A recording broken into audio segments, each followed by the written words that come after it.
Now let's learn about trademark. What is a trademark? Do you have to register a trademark? What happens if you do not register a trademark? And how trademark protects your business. Trademark helps to protect the names, marks, and slogans of products and companies. Trademark makes it easy for customers to distinguish competitors from one another, helps to avoid any confusion, and it also deters misleading advertising. Trademark is usually assumed. As soon as a business starts using a mark or a brand name, you can follow up that symbol with capital T, capital M without having to file it with the government.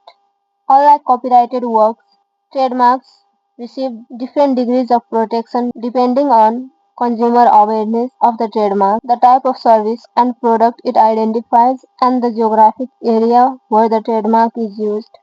Rights can potentially last forever, and while not required, trademark owners can register their marks for additional protection.